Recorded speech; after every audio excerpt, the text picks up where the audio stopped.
Hi, I'm Chris. And I'm Jeremy. And I'm Fergal. And we're from Movie Smash. Comic book movies are having a golden age right now with the MCU. Movies based on comics aren't necessarily a new thing, but they're a big thing. Join us every other Tuesday on Movie Smash. We explore these movies and find some hidden gems. Every other week, we revisit some of the best. And some of the worst movies based on comics or graphic novels. Was Green Lantern as bad as you remember? Heck no! Is Time Cop the most accurate time travel movie ever created? Absolutely. Was Mystery Men way ahead of its time? Should they be revisited? Should they be forgotten? Join us on Movie Smash and find out. Listen wherever you find your fine podcasts.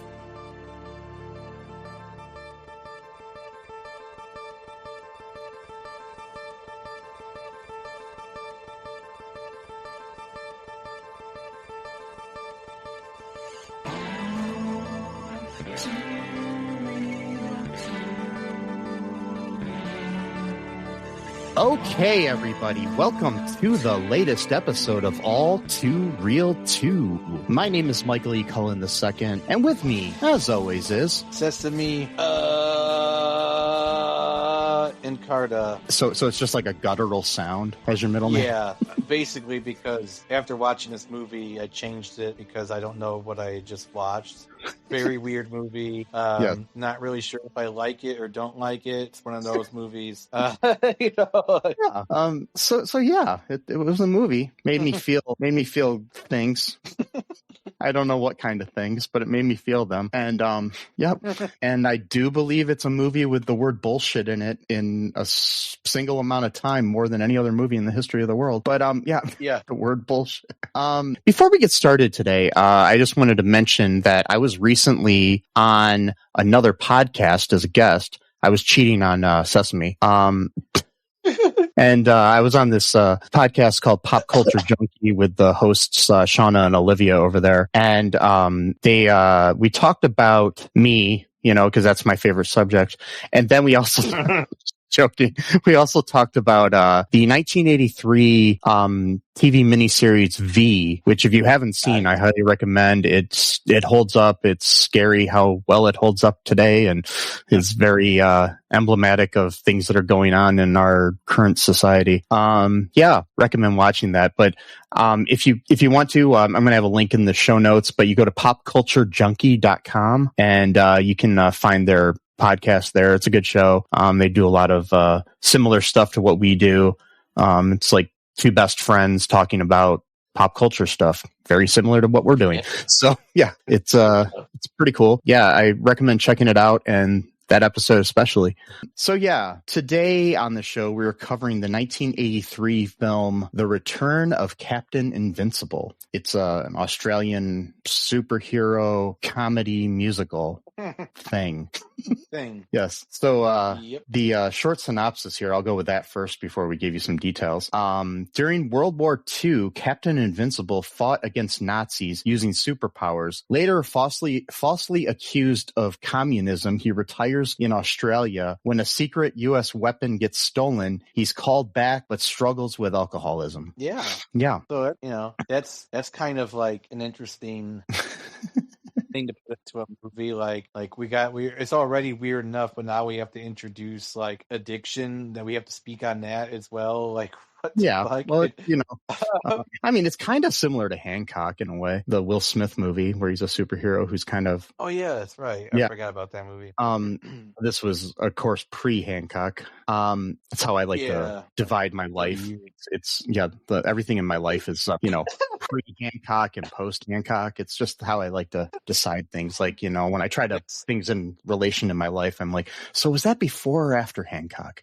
Yeah. I mean, it's a good way to do like a timetable that way. It's good. Yeah. I don't even remember when Hancock came out. I know it was in the 2000s at some point, but yeah. 2000, I think 11, maybe 2012. I'm not sure. I don't really care because I didn't like it that much. Yeah, I'm pretty sure it was earlier than that. Okay. But yeah. Now I got to look it up. No, okay, no problem. 2008. Yeah, that's about the time I thought it was. Yeah, so 2008. So yeah, this movie was directed by Philippe Mora. The writers were Stephen E. D'Souza, Andrew Gady, and Peter Smalley. Pretty sure they're all like, I don't know. So okay, here's something interesting.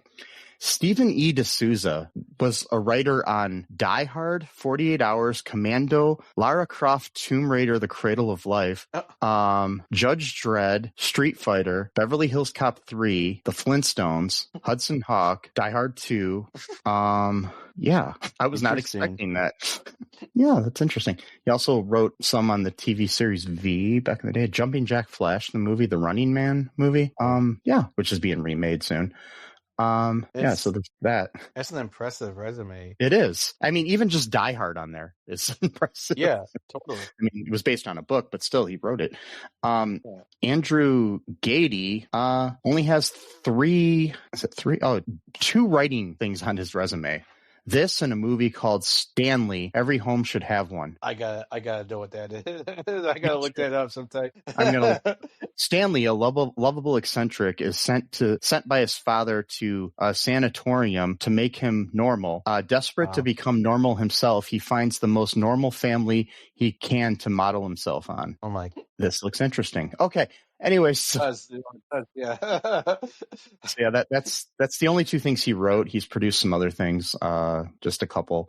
He's then we got Peter Smalley, who's the other writer. He wrote Dead End Drive-In, The Wild Duck, Chopper Squad, 12 Squadron Buccaneers, Cop Shop, Center Play, Trouble in Molopolis, Emma's War. Yeah, that's it.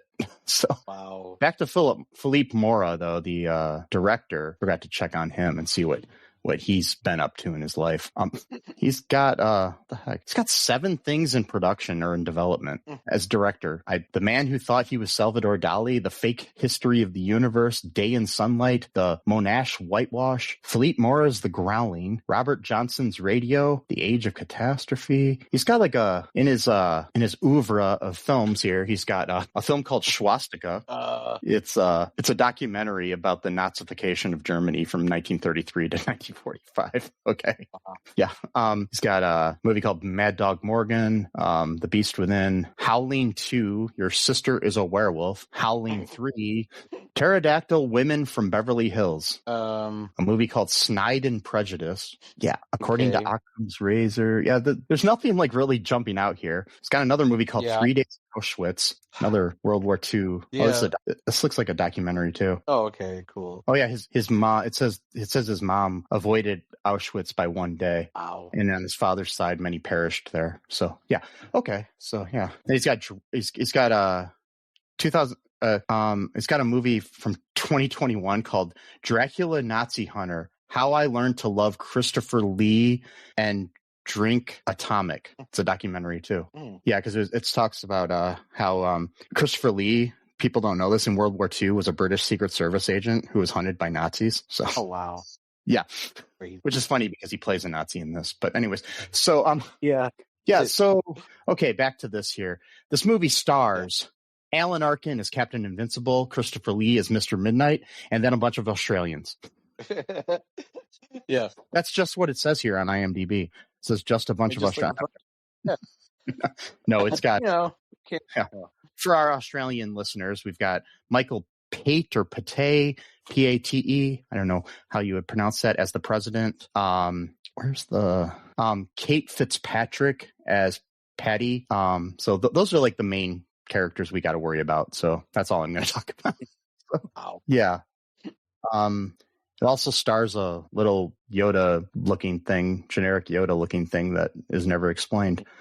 That creeped me out and I had nightmares about last night. So initial reactions to this wonderful example of cinema. Yeah, man, I don't know. I don't think I liked it too much, but it was still interesting and a kind of interesting concept. But yeah, I don't know. I don't think I'd be watching this a second time. I might, just for the fun, because it's really interesting.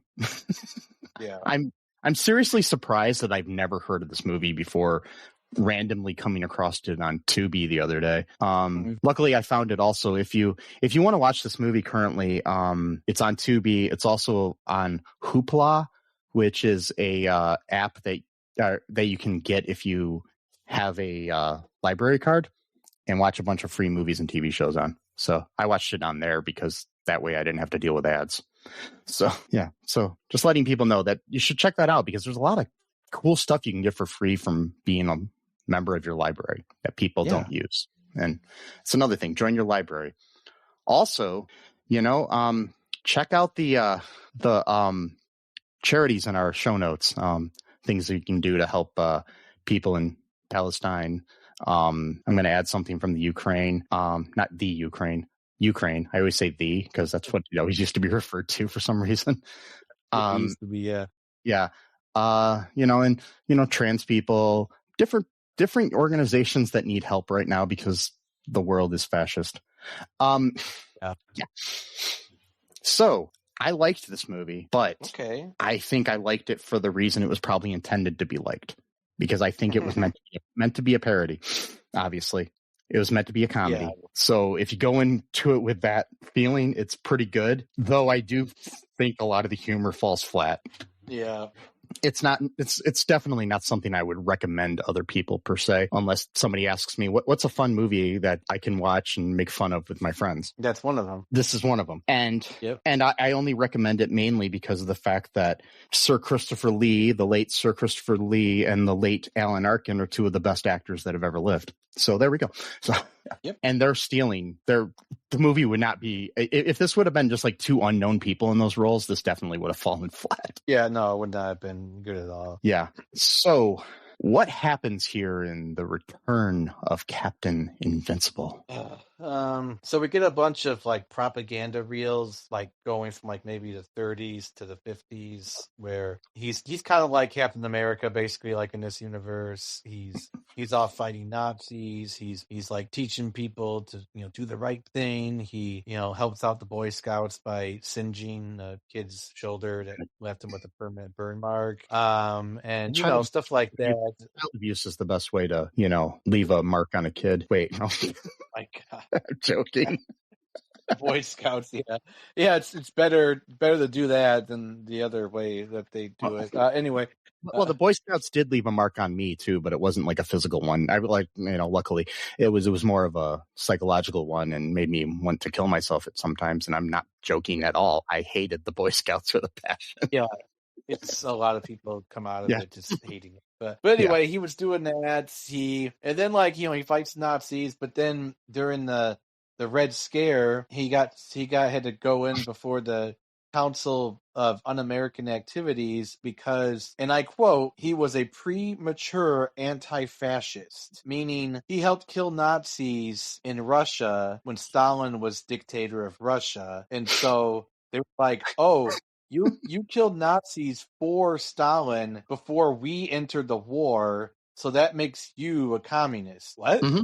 So killing Nazis too early is a bad thing, which I know this is a parody, but like right-wing people at that time actually believed that. Like, they were like, "Oh, you were anti-fascist before it was cool. Oh, you're like, we're suspicious of you." Like, it's the same thing with like, oh, you posted something woke on Twitter 20 years ago, and now or 10 years ago or whatever. Now it's, going to come back to bite you because of some reason the right wing will like use that against you because like, oh, now you don't talk about that anymore, so they'll use it against you. It's just so stupid. It's so stupid.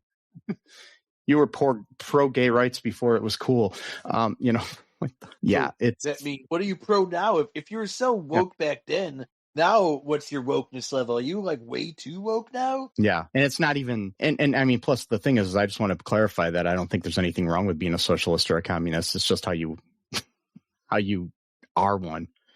How you utilize it exactly. And like even some forms of capitalism aren't like super bad, although I don't agree with it. But like there are some models of. I said Superbad made a lot of money at the box office, so yeah, it is capitalist. Oh wait, that's not what you meant.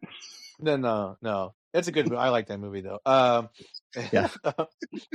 Oh my God. And so he like leaves basically because he knows like he's gonna lose his case, and he's tired of being persecuted and like being treated like a criminal after like 20 years of basically saving America and the world from total annihilation. And I mean, they're like, go ahead. I was gonna say it is a good like because this came out in '83, like right at towards the beginning of the Reagan era of America. And it's interesting timing too, like when it comes to that, because in a way you have like where people, especially, during the Red Scare and the McCarthyism and stuff like that, were, people that everybody loved one day, and then the next day it's like, oh, you support people's right to believe what they want to believe, so now we're gonna blacklist you in Hollywood or whatever. It's like, right. Yeah. And it's the thing. Same thing happens today. It's like people can't believe that, hopefully this never comes back to bite me in the ass, but people within QAnon and stuff, are just like, oh, we can't believe that Tom Hanks is a good person, so we're just going to make up lies about him and say that he's a pedophile or whatever. So, it's like, yeah. Mm-hmm. And then he moved to Greece because his wife is like a dual citizen or something. Yeah. Stupid. And they say that while he's in America. Exactly. Well, no, he's a body double, bro. See, his body double is living in America, but he's himself is living in Greece. They ever explain his body why double, that would matter? His body double is in Pittsburgh filming a movie, but no. It's like, what the fuck? This is crazy.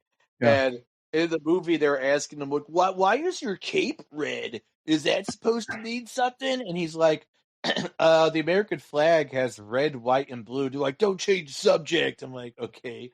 Like, whatever. Fuck you, man. So he just went off and just flew out of there, and no one ever saw him again, including the little. So it is important. The Boy Scout part is important because when he's doing the propaganda reel for that, one of the kids is like, I want to grow up and be just like you one day. And he's kind of like, well, I'm not really sure if that's possible, because he's got superpowers and stuff. Yeah. But maybe you could be like president or something. Like maybe that's like, a second. It's like a second goal or something like that. Yeah. Like, oh man, I guess I'll settle for being president. And so he puts his arm around his shoulder, but like it kind of like singed his shoulder a little bit because I guess maybe he couldn't control his powers well even back then or something. And so it like left a mark, but like later on we find out that this mark is somehow important for reasons that never was explained. But it wasn't. It was never explained. I know, like a lot of things in this movie. Yeah, a lot of things they just left unexplained. They're like, oh, well, which is kind of good because I think that like movies, especially like superhero movies, have gone in the other direction where like every story has to be connected to another story somehow. Like with the MCU, like it was cool at first, but we've gotten to the point now where it's like 50 simultaneous projects somehow have to all fit in with each other. And it's like, can we just have like a story, just be a story? Like, is that bad? Like, So like, I was have a one-off. Yeah. I was looking up this whole idea of being a premature anti-fascist. Is that a real concept? I was just wondering, like. Yes, it was. Wow. So there was this brigade of people, international brigade known as the Abraham Lincoln Brigade. Oh, wow. And they, in the United States, the returned volunteers were labeled premature anti-fascists by the FBI, denied promotion during service in the U.S. military during World War II, and pursued by the Congressional Committee during the Red Scare. However, threats of loss of citizenship were not carried out. So yeah, they were. Wow. Yeah, I don't know exactly what they did, but they were labeled that. So it's a real thing. So I'm going to have to read more. That's crazy. Yeah. So I knew that some people thought that, but I didn't know it was like an actual concept. Like there was a hyperlink to it on Wikipedia, so that's why I looked it up. I was like, "What?" Wow, that's really interesting. Which then goes also to prove that like America didn't really have any altruistic reasons to go into the war, because if you're like opposed to fascism early, they're like, no. You should let them kill like some Jews first before you start fighting them. Like what? It's like, it's like, I mean, well, the fact that America pussyfooted around and waited to join the war after they got bombed at Pearl Harbor is part of the fucking problem to begin with. I mean, the war could have ended sooner and less people would have died. But hey, we definitely aren't living through a parallel. Ukraine. Anyway, like Ukraine and and we're just allowing Fine. genocide Yeah. in Gaza and Yeah. other places around the world. We alienated 90% of our listeners. I'm sad, Matt. I mean, Sesame, Dude, what you miss? I'm sad too. So anyway, to lighten the mood up, he flies to Australia for some reason. He doesn't even know he did that. He just Yeah. landed there. And he's been living there for about 30 years at this point. He's become an alcoholic. He sings on top of mountaintops for some reason a lot and sleeps on there, I guess, some reason. And So he can those scenes like freaked me out. He was like rolling around on top of this like mountaintop that was like really small. Like if he would have rolled over one way too far, he would have fallen down the side of this mountain, and it scared me. died. Yeah, It did. I was worried too. Like, dude, that was the scariest part of the movie. It was, because I was like, oh my god, is he gonna die immediately? And then that's the roll credits, that's the movie.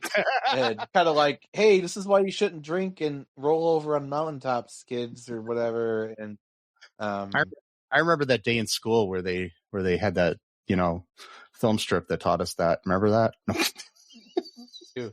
they're like, don't roll over on mountains, especially if you're inebriated. But you shouldn't be drunk if you're like 12. But just in case you are, right after they showed us in my school, they showed us a thing called Death on a Highway. Oh my god, I don't remember that one. That's crazy. It was like so bad. It was really old. I mean, it was like 30 or 40 years old at the time when I watched it in the 90s. And it was like, I love it when they show it's like, what the fuck? My favorite though is, I don't know why we're on this now, but my favorite one is it's where like it's about doing drugs and not Scott Bakula. Wow. The Charles in Charge. What's his name? Shit, I can't. Baio. Huh? Yeah. Scott Baio. Scott Bakula. Scott Baio was in it, and it was all about like, don't do drugs, kids, and it kind of like it gets more intense throughout the movie. So at first they're like smoking weed because the gateway drugs thing or whatever, and they're like playing in their band, and the kid's like, is that what your music is based off of? You just guys getting high? I don't want to listen to this if that's what this is. And I'm like, hey, bitch. Most of the greatest music was written on drugs. Sorry to say, but like it was. So that means take out all of your good records, Beatles, Led Zeppelin. Just don't listen to them then, because almost all of them were made on drugs of some capacity. But like this kid's like, no, I wasn't smoking weed. I was the only one who wasn't. I'm like, oh, okay, sure. But I guess at the end of it, not Bakula, I was going to say it again. Scott Baio's character was like in a boat and he took acid and he like drowned, and that was like, don't do drugs, kids. I remember that one. Death on the Highway was a 1971 film produced by a company called the Suicide Club.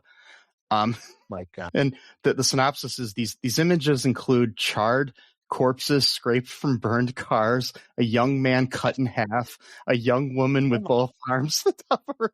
It was all to get us to stop that so we wouldn't drink and drive. So how was that legal to show that in schools? It was shown in a lot of schools. I mean, that's like the equivalent of showing like pornography. I mean, it's so like adult content. Like, and then we had like another day where they had a like reenactment of a car crash out in front of our school and stuff too. Or something that was like, I just know they had like a old beat up car, and they had like people lying in the cars with like blood all over them and stuff. Like a couple of my classmates that, like, I don't know what grade they were in, but like, dressed up like these dead bodies and stuff. Oh, that's insane. They really took that seriously then. Like, yeah. I bet you like there was hardly any drunk driving from anyone in your school after that. Like, sadly, I don't know. Oh, come on. God damn it. I don't know if it affected anybody. It's like the whole DARE program didn't do shit. So help with true, drugs. but DARE wasn't showing you bodies cut in half and charred and removing arms from people and stuff like that. You know what I mean? A little bit. That would be scary if they did do that. They're like how sometimes they would bring in like a person to be like a tale of like a cautionary tale, like a scared straight thing. No, not scared straight. Like a cautionary tale. Like there was this guy in my high school. He showed up and he was in a wheelchair because he was drinking and driving on his prom night, and he got into a really bad accident. He was a star quarterback, and he was gonna go to college, and he was in scholarship, that whole thing. But like, what if like the Dare started doing that for like kids? Because usually a Dare, you start off when you're like 12. At least Yeah. when I was a kid, we started off around 11 or 12 years old, just kind of really early to be talking about that, because like most kids aren't even thinking about doing drugs. So like all you're doing is planting the idea of drugs into these kids' minds who have never even heard of these things before. So there's this thing called marijuana. I never heard of this before. Oh, cool. It's like, I love that sketch at the Ben Stiller show where he's like talking about like how great drugs make you feel, and all the kids are like, whoa. He's like, it makes you feel like you're just being swallowed up by the sun and eternal happiness and stuff like that. Anyway, sorry, we're totally off topic. But like, so he doesn't die. I was gonna tell another story, but I'll wait because it's too depressing. So we're gonna go back to the movie. That's a little happier. Okay. Yeah. So he yeah, doesn't die. Yeah, he doesn't die, and he's got this he's like a drunk. He's kind of living on the streets or something in Australia, eating out of cans and whatnot. And so there's this what is it called, a hypno ray or something? They have it's a weapon called a hip, but there's also a giggle gun, which is okay. Yeah. So there's like this big meeting in Australia for some reason of like, I think it was in Australia. I don't know. But it was. Or was it somewhere else? I don't know, because it was like and I think it was in America in the movie. It was shot in Australia, but the president's there and all the like, joint chiefs of staff and all that stuff. One of whom has a robot hand for some reason. And, yeah, I don't know if that was like a Doctor Strangelove or I don't know, some other kind of reference or whatever. I don't know what that was.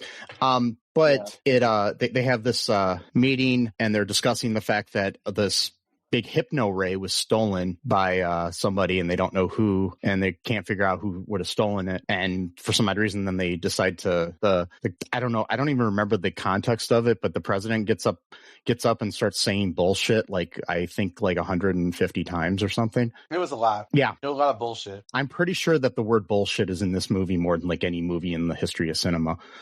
But Probably. I could be wrong, but I know. And then they do a dance number. Yeah, I guess. Yeah. But because this is a musical. Yeah, it is, I guess. And I don't even remember which song that was. Oh, there is a song. The song is called "Bullshit." Is the one song, and that's 31 seconds long. It's him singing bullshit, and then after that, it's like "We Need a Hero," I think is the big song that he sings. Yeah. Those are the only two listed to the actor on the soundtrack. So yeah. They made a soundtrack for this. Well, yeah, they got a list of it on Wikipedia at least. How could they really consider this a musical? Because it seems like there really wasn't that many songs. Like it seemed like it was a movie that had music in it. Like there's 9 songs in it, so it's not like a flat out. It's not like an opera where everything is sung. It's more like I don't know, kind of like I don't know. I don't know what to call it. It's like I guess it is like a movie musical. Yeah. Yeah, but it's not like there's still like long stretches of the movie where nothing's sung. So yeah, that's what I meant. It was just like it seemed like it usually like a movie musical has more, but then again, this movie was pretty short and stuff too. So yeah, three of the songs in the movie were written by Richard O'Brien and Richard Hartley, the writers and composers of the Rocky Horror Show, which became the Rocky Horror Picture Show. Wow. Yeah.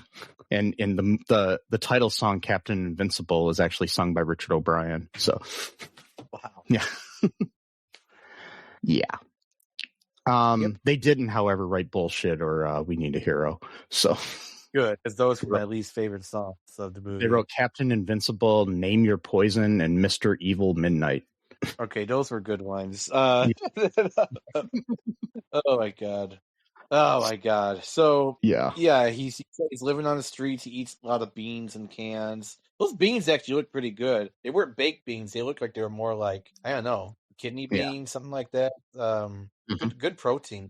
Good for protein. So when I was a little kid, I used to think kidney beans were made out of kidneys of some kind. Too. I was like, what? How they get so many kidneys? Like how are they getting all these? It's like they make like millions of these cans, and each can probably has like 100 beans in it. Like, what the hell?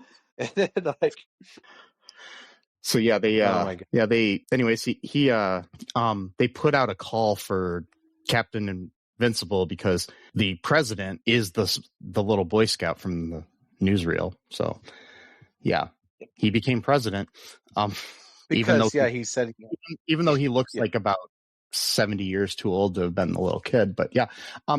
Yeah, the timeline is really weird here, but yeah. Unless does the movie take place in 83 though, or I don't know. not? It doesn't really say. Maybe it takes place So in the maybe, future.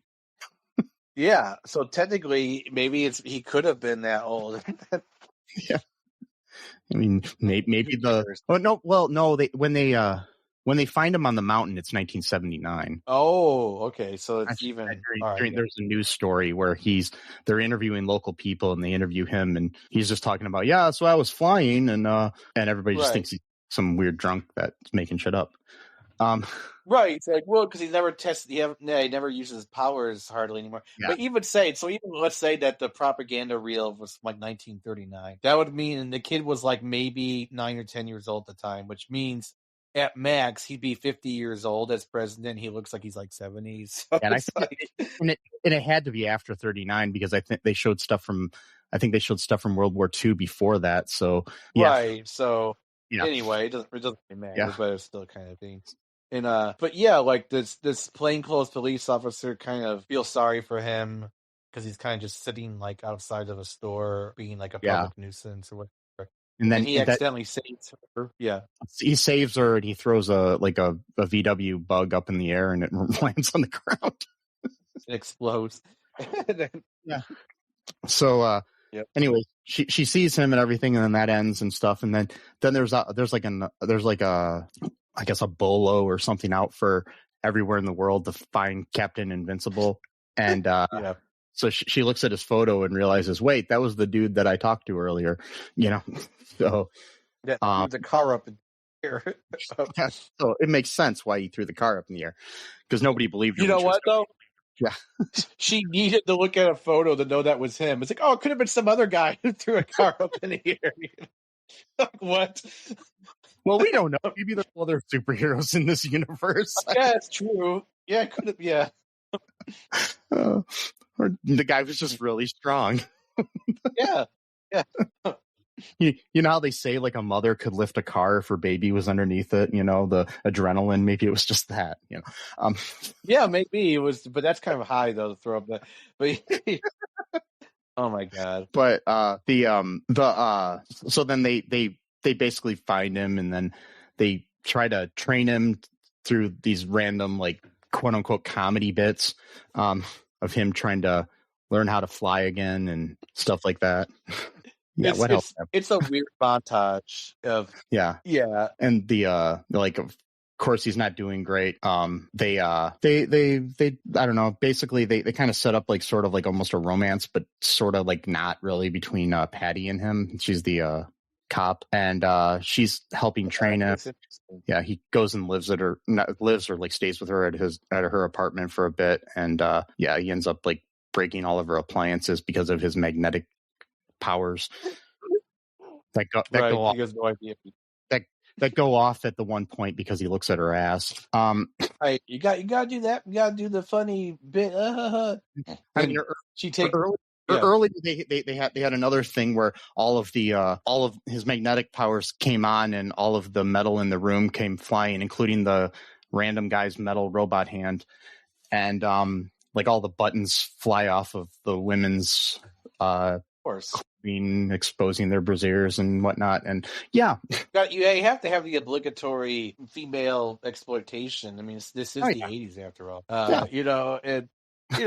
All that jazz, and there was one scene too where she put all of her liquor bottles into like a safe because it tempted him. Yeah, she went to the bathroom and he was trying to open the cabinet, which is weird because he wasn't strong enough to do it, which is okay because he's like literally invincible, but he couldn't even bust the brain to open the cabinet. But then he ends up like having like this weird vision, like he faints or something like that. I don't remember exactly what was going on with that, but they didn't really explain that. Yeah, they just he was having all these weird visions of like the past of all the missions, I guess, that he was doing, because it's like all starting to come back to him apparently.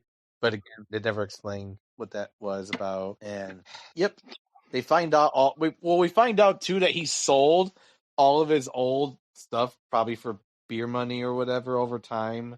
And so they had to go to like all these different pawn shops. My question for that though is, why were they all still at the pawn shops and nobody ever bought them? You know what I mean?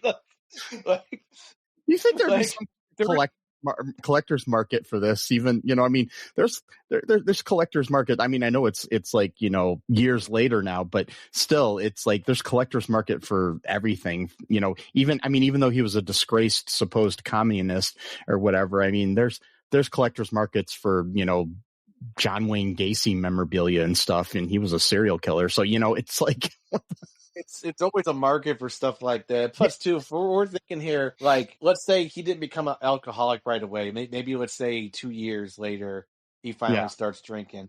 That means still that like this stuff is just sitting in pawn shops for like 27 years and no one has bought them.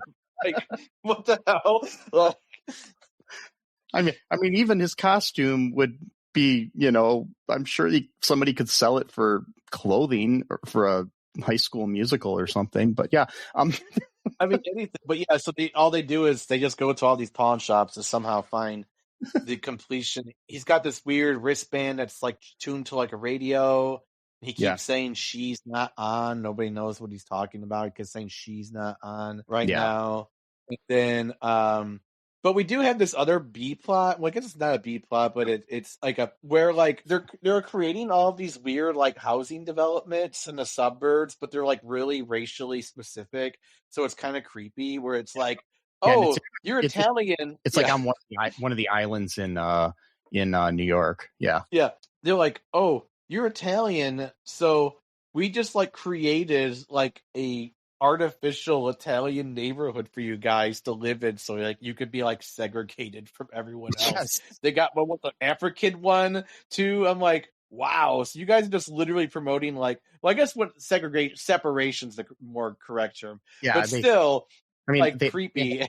They have a Jewish one, an Italian one, you know, it's just African like, a generic African one because Africa is like a huge continent. But yeah, whatever, it's African.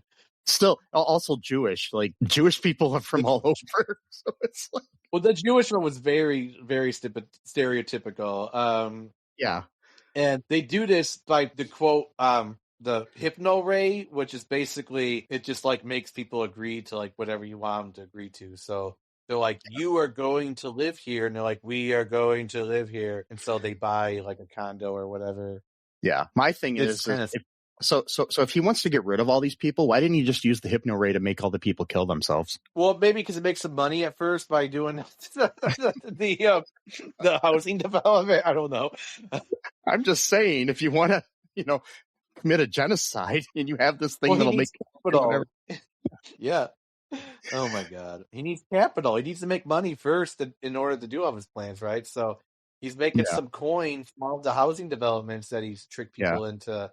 Not tricked, hypnotized people into purchasing. Oh my God, there's just so many weird things in this movie. Because at one point they go to this. Oh, go ahead. Sorry. I was gonna say, and my favorite thing is that Mr. Midnight has like a random like little sidekick that is like a green, I don't know, reptilian looking person that scared the hell out of me. And it's so creepy looking. He doesn't really do anything throughout the movie. I don't know what his. He's just there. And he looks like he looks like I said, he looks like a Temu version of Yoda. It's like, no, totally. He looks like something like that. Yeah, like they probably introduced him because 83. So that's Return of the Jedi came out in 83, and Yoda was used in Empire. So that would Empire came out, what, 1980, 81, something like that? Yeah. So that's probably why they were like, oh, we got our own weird... But I don't think he ever speaks in the movie, does he? No. He's just there. He doesn't have a single... Yeah. Christopher Lee just talks to him, and then he also talks to this like bird he has that he ends up eating later. But yeah. Yeah, that was another fucked up weird thing. It's like, you don't have your own food, dude? You're a millionaire. Like, you can't just like have someone deliver some Chinese to your mansion or whatever it is. I don't know. It's so stupid. Maybe he doesn't. He probably doesn't like ethnic food. So True, yeah, because exactly. So whatever he eats, I don't know, fucking just like cottage cheese or something like that. I don't know, but like, and so, but didn't he remove one of his fingers? The green thing? Didn't he cut off one of his fingers at one point? Or I am I think just like? I don't know. It's a lot happened. Yeah, a lot does happen. It's like a lot of, especially in part 2 of the movie, like the second half. Like at one point, they're like in a vacuum cleaner shop because they're trying to find Dr. Midnight because he got all these different storefronts for his like shady businesses, and like he accidentally turns on all of the vacuum cleaners to the point where it's sucking up all the really. Our Yeah. vacuum cleaners that strong that they could suck up all the air in the So- room, and I have a little trivia here. okay. The actor James Coburn was originally supposed to play, he was interested in playing Captain Invincible. He was a good friend of the director, Philippe Mora, and always wanted to work with Mora on a project. Coburn was all set to play the part, but had to drop out over a disagreement with a certain scene. Despite Mora explaining the reason for the scene being in the movie, Coburn just could not understand the point of the scene involving the vacuum cleaners. He said to Mora that they should work on another project some other time, and so they did on a movie called Death of a Soldier in 1986. Oh, interesting. Yeah. So he just couldn't. He was fine with the rest of the movie.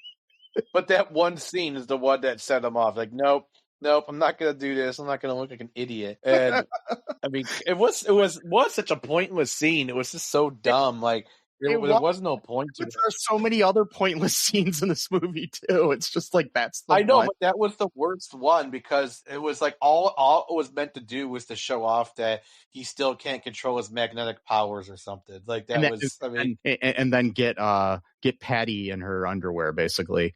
Yeah, that part obviously too. Of course, you got to do that part, and also being like choked by the things. So like another erotica thing, if you're into that kind of thing, like so that was creepy. And then he eventually like just breaks through the ceiling or something like that. I don't remember exactly what he does, but somehow gets air involved. And then they go to a deli at one point, and this is what. So I didn't understand. This was like a deep cut for no pun intended. A deep cut for me. I didn't really understand it at first until I thought about it like a half hour later. I was like, oh, that was pretty clever. So like he's going to the like everybody like looks at them first, like when they come in, like they're all like just suspicious of him like immediately, and then he goes and orders a sandwich, and he's like, you're not even really Jewish because they're like interrogating him. He was like, I don't know that name, Dr. Midnight or whatever, or Mr. Midnight. What's Dr. Midnight or Mr. Midnight? Mr. Midnight. And this is after they go to the United States at that point. Most of the movies in Australia up to that point. So he flies to the United States up in the air with Patty on his back. Yeah, that's right. I remember that scene too. So they're at the. She's just flying. I just think it was funny. She's just flying there, like taking Polaroid pictures of things while she's up in the air and everything. And I'm just like, I'm pretty sure if you're flying that high, there's something you would die. You would either die from falling or exposure to the really cold air, or you're flying all or freezing. Australia to New York. That's like a 24-hour. Yeah, and there was one scene in the beginning too where he's just sitting on a Nazi airplane. And can't see because he's just standing on the. But that was part of the propaganda reel. But this deep cut here, no pun. Oh yeah, I was just saying. Plus, he could be, he's got superpowers and stuff, but Patty doesn't. So that's my issue. Yeah, she's with just a regular. Yeah, exactly. So when they're at the deli, this is the deep cut that I later came to appreciate like a half hour later. So he orders a corned beef sandwich, and then he's like interrogating the guy at the same time. And it's like, I do think you know Mr. Midnight or whatever. Like, I don't know that name. And he's like, I don't even think you're not even really Jewish. He's like, of course I am. And he's like, yeah, well, why are you putting mayonnaise on the corned beef? And then the guy like realizes like according to like kosher law. Or kashrut in Hebrew. I'm so fancy. I could speak Hebrew. Yeah, I know like 10 words. Anyway, but I can say a few. That's more than me, probably.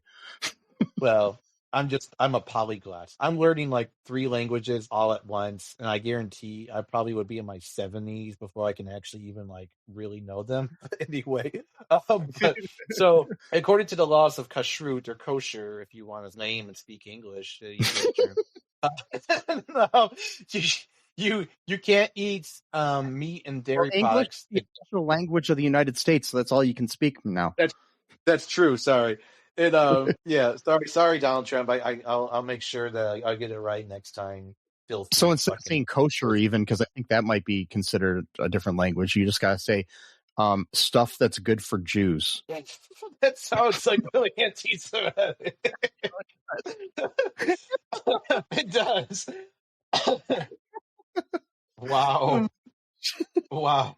Stuff that's good for Jews. I'm wondering with this whole English being the official language, are we still allowed to call them croissants? Are we allowed to call them, tostadas and tortillas and different things? I don't know. So yeah, I'm not even sure what kashrut means like in the actual language. So maybe you could make an English rendering if you really need to. Yeah. But it's interesting because you can eat eggs with meat, but not dairy. And I don't know I'm not really sure. So for example, like, I don't know if there's like quote unquote loopholes. Like, let's say you're eating a hamburger and then you take a bite of the hamburger and then you swallow it and then you eat a slice of cheese separately. I don't know if there's a loophole. Eggs, I understand, because eggs aren't dairy, even though they're in the dairy department at the grocery store. They're not dairy. Right, exactly. Yeah. So you can eat, but there's also like not a proverb. What's the word? Like the debate thing, like where you have to like sort of solve like a contradictory teaching. I don't know what the word is for it. So basically, but one of the rules is that you can have chicken with eggs, but you can't have chicken with meat because chicken is a meat and milk is dairy. But eggs come from they're like the babies, like so it's like. It's an interesting little like problem that like I don't know if the rabbis ever really solved. I don't know if it's even can be solved. If it's just like because they also have. I don't know why I'm getting into theology. What the fuck am I doing? But in Judaism, there's also a concept where some of the laws literally are not even supposed to make sense. Like you just have to follow them. Like the rabbis will literally just tell you, like, yeah I don't know why. there's probably people listening that know a lot more than what we are talking about, so they can explain it to us if they want to in the comments. Yeah. Go send us a message, and I because I'm always eager to learn shit. So yeah, me too. And we're not trying to be ignorant or anti-Semitic or anything by our ignorance. So yeah, so there we go.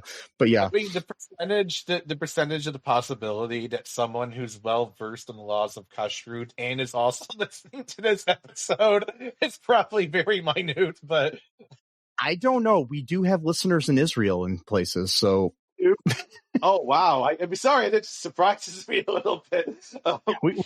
We literally, when I checked the things at times, we've had people in all over the world, like a lot of people in Ireland.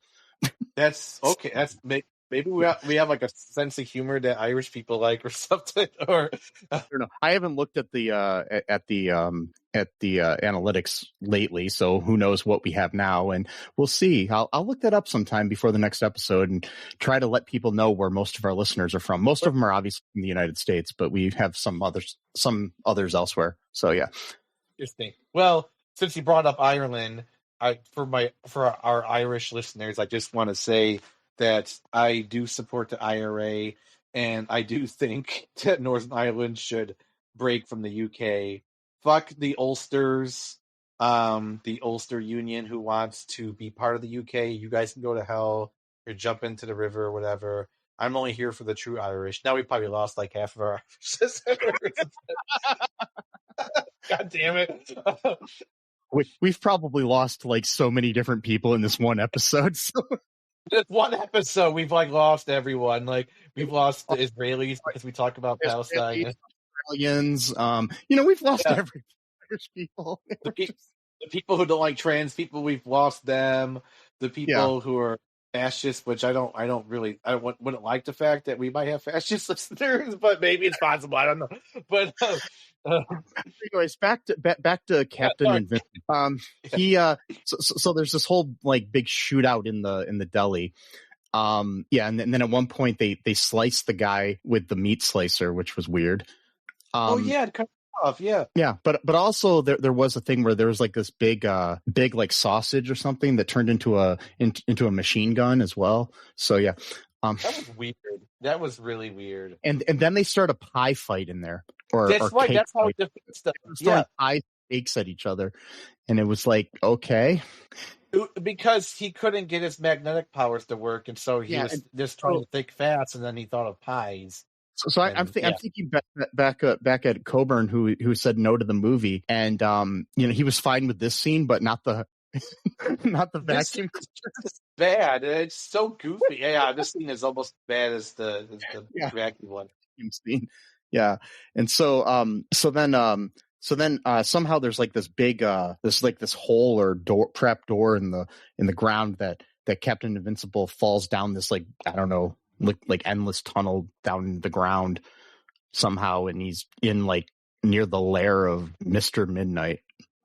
That was weird. Not sure how that worked out, but yeah, I keep wanting to call him Dr. Midnight as well, but that's a different character. Isn't that a DC character or something? Yeah. So I think that was a character that was on Stargirl. So okay, yeah, maybe, and but notice this is Mr. Midnight, played by the late Sir Christopher Lee. Yes, and who I do recommend. His Frankenstein movies are the best adaptations of Frankenstein movies ever made. You can't convince me else otherwise. Yeah.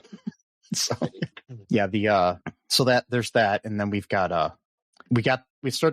like a big like fight with all of the henchmen of Mr. Midnight down there with, they're all fighting Captain Invincible, and of course he wins.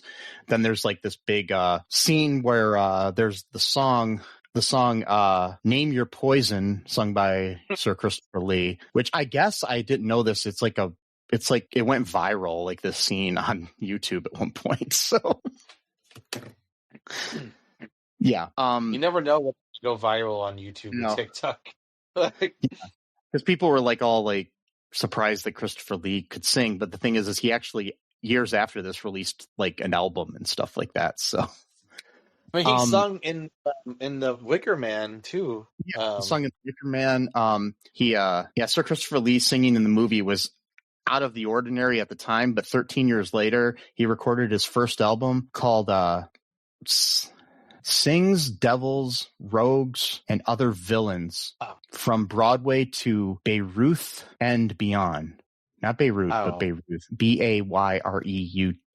Okay. Yeah. And he, I guess, containing a mixture of classical opera and modern music, followed by a 2006 standards album called Revelation, including his version of Paul Anka's My Way. And then he had a heavy metal concept album called Charlemagne by the Sword and the Cross. Really? And another one, and that was in 2010. And then another one called Charlemagne, the Omens of Death. Wow. So I need to look those up. Yeah. I want to hear the heavy metal concept albums by Christopher Lee. No, I've heard of it. I have never listened to it, but I have heard of it. Yeah. So so we got that, and then so he sings this song, and it's basically this whole song where he has this like huge like bar in the middle of nowhere that has all these different types of drinks, and he starts to be racist about the drinks, and saying that you can't drink Jose Cuervo and all these different things because they're all the different ethnic drinks he basically is like trying to get rid of, and basically just wants, I don't know, was it like vodka or something? I don't know what he settled on. So with like ethnicities being separated, even when it comes to the point of drinking alcohol, man, this dude is crazy. So yeah, there's that, and then he's basically trying to tempt Captain Invincible to drink, but then there's like what happens after that? I can't remember exactly. Well, so he's tempting him, and Captain Invincible is like crawling on the floor to like stop himself from submitting to his temptation. Which even that's kind of weird, because I'm thinking to myself, I'm like, they're probably going to start paying him eventually. I mean, I'm pretty sure he's probably rich to begin with, being like a superhero for the world, or at least made some kind of stipend or stipend. I never knew how you pronounce that, but stipend. So it's like right after you kill Mr. Midnight, you can just go and just buy liquor. Like you don't have to drink right now. Like, you know what I mean? So it's just like, go kill him. 10 minutes later, you're at the liquor store. You can buy whatever you want. But But he's on the floor, writhing in pain, trying to fight the urge to drink. And the Australian I always forgot. I never even knew her name. The first plainclothes officer. Patty. Patty. Yeah. She, I forgot to mention when they got to the United States, they started living in the crown of the Statue of Liberty. Oh, that's right. Yeah. Yeah. Okay. Now I remember that. Yeah. That's Yeah. weird. And so she's looking through all these records for some reason, and she's gonna try to do because he's always checking his radio saying she's not on right now. And I guess there used to be like a radio thing where I guess it was like an operator that he would talk to when she would give him information. Actually, what it is, it's he kept trying to listen because I guess to get him in the mood to fight for America, he was always looking for Kate Smith's heart-stirring rendition of "God Bless America" from 1943. That it's probably the most famous version of the song. So yeah.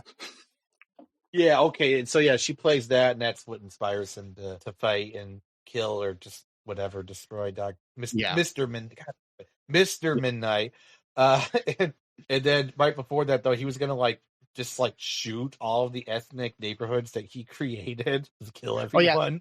Oh, yeah. At that point, he basically has he has these submarines, launching to kill them all, and he has a model that's a big pool with the neighborhoods in it. Right. So my question for that is, we have very, very futuristic technology that even the most sophisticated governments don't have access to, such as the giggle gun or the hypno ray. But then he's using primitive missiles from the 1940s. It looks like submarine ships. Why don't you just use a laser or something like that? It's probably the stock footage they could get for the movie. Yeah, probably.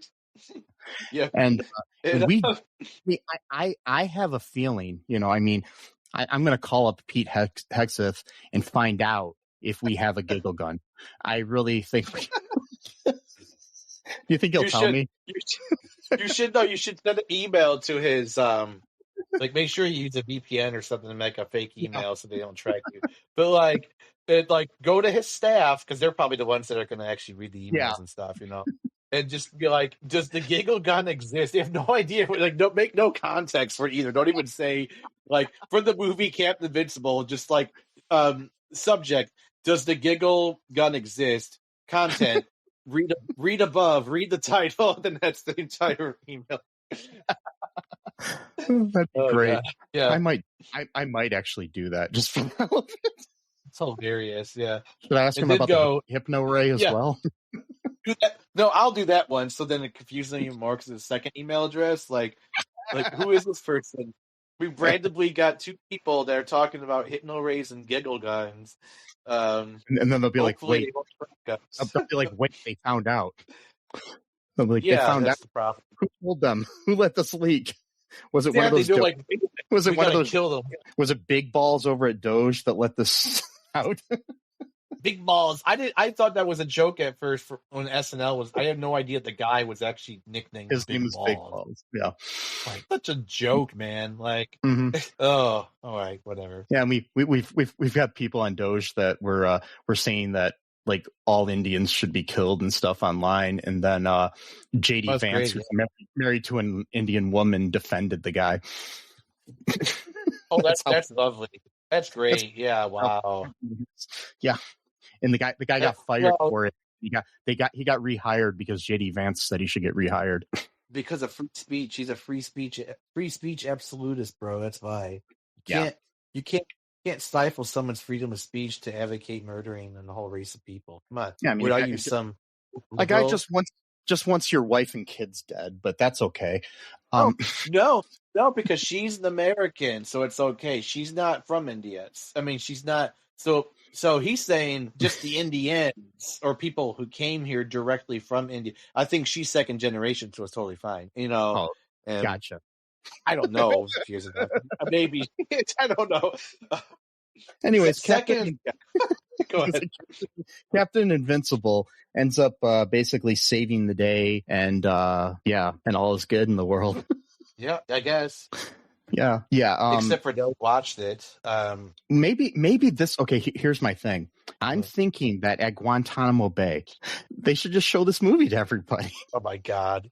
on loop. I don't loop. Yeah, Yeah. that might do. Because I remember one time, I think it was Afghanistan, maybe it was Guantanamo Bay. I don't remember, where the soldiers were playing Metallica to like drive some of them crazy because they couldn't sleep. I'm Yeah, like, dude, if that was me, I love Metallica, so like I would probably fall asleep to listening to Metallica.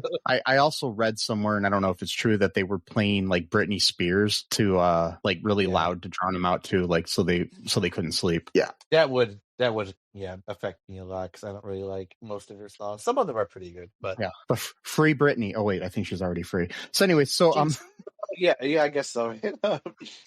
so anyways, I think that's about anything else to say about this movie. No, I don't. Oh yeah, I guess there was a different cut of this movie too that Morrow was really upset about too. That one of the writers did of the movie, and he hated it, so it got back to the original version, which is what we saw. So that they were trying to make it more palatable to the American audience. Oh, I see. No, it needs to be the way it is. Yes, it does. So, yeah, I think that's about all I have to say about the movie. We've said a lot. So yeah, folks, hope you enjoyed this episode. Hope we didn't offend you. We love you all. Yes, we do. Check out all2real2.com. It's the best way to get in contact with us on all of our social media, links and stuff. You can check out our TeePublic on there too. Check out our Patreon. Good way to help support the show. Share the show with your friends. Be good to each other. Just remember that I love you. Bullshit. Sesame loves you. Yeah, I do. Trans rights are human rights. True. No human is illegal. Free Palestine, free Ukraine, and free any country that's under evil reign. Ooh. I was trying to rhyme. Yeah. And Evil Reign. yes, Evil Reign. It's the name of my punk rock band. No. Anyways, just remember that. Fight the oligarchy. Yeah. Fascists can fuck off. And until next time, bye-bye. Thanks for listening to All Too Real 2 podcast, a Cullen Park production.